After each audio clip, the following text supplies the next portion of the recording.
সিঁদুরটা দিয়েছ তুমি, ব্যাস ওইখানেই সব লেনদেন, কেনা বেচা, দেওয়া নেওয়া শেষ, তাই তো? আর তারপর থেকেই সব দিতে হয় আমাকে। কি কি দিয়েছি আমি? এই প্রশ্ন আমার আগে নিজেকে জিজ্ঞেস করো। প্রথম যেদিন এলাম তোমার ঘরে, সেদিন তুমি আমায় বললে, নতুন ঘর, নতুন সব, নতুন করে শুরু। হ্যাঁ, তারপর থেকেই প্রতিটা দিন নতুন, প্রতিটি সকাল নতুন, প্রতিটি রাত নতুন। তোমার হাতের আদর নতুন, বিছানায় পাতা চাদর নতুন। কিন্তু পুরনো প্রিয় জিনিসগুলো ছেড়ে এসেছি আমি। জানতে চাওনি সেদিন কি কি ছেড়ে এলাম আমি? আমি বলি, কি কি ছেড়েছি আমি। 25টা বছর, যার 12টা শৈশব, আর বাকিটা বুঝতে বুঝতে বড় হওয়া যে তোর উপর অধিকার কেউ অর্জন করে নেবে। আর ছেড়েছি বাবার যত্ন, মায়ের আদর, ভাইয়ের সাথে খুনসুটি, বিকেলের লাফদড়ি, সন্ধে এক থালা মাখামুড়ি, শীতের রাতের বৃষ্টি, বাসে করে বন্ধুদের সাথে ইউনিভার্সিটি থেকে ফেরা, আরো কত কি। না না, যা ছেড়েছি তা ফেরে না। হারানো বিকেল ফেরে না, নারীর কৈশোর ফেরে না, কুমারীর কৌতূহল ফেরে না, বসন্তের শিহরণ ফেরে না। শুধু ফিরে ফিরে আসে তোলপাড় করা হৃদয়ের ফিরে আসার ডাক।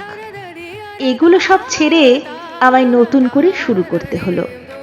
কত সহজেই বলেছিলে তুমি, কিন্তু বোঝনি নতুন করে শুরু করা কতটা কঠিন ছিল। নিজের কিছু আছে এখন আর বুঝতে পারি না। আগে সবাই আমার নিজের ছিল।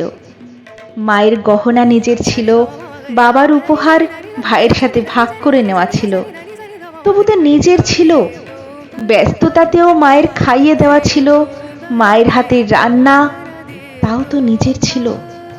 আর এখন তুমি বললে সব নিজের করে নাও। বেশ, নিজের করে নিলাম।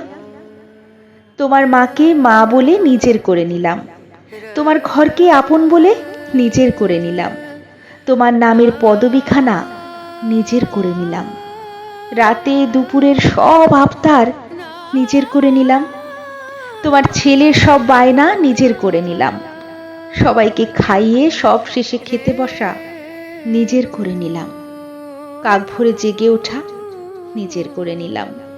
মায়ের কাছে গেলে মা এখনো বলে, কিরে, দুমুঠো ভাত খাইয়ে দেব, চুলটা তোর বেঁধে দেব, আজ একটু বেশি ঘুমো না মা, ও বাড়িতে উঠিস না হয় ভোরে। ভাবি, ও বাড়িটা সত্যি কি আমার মা?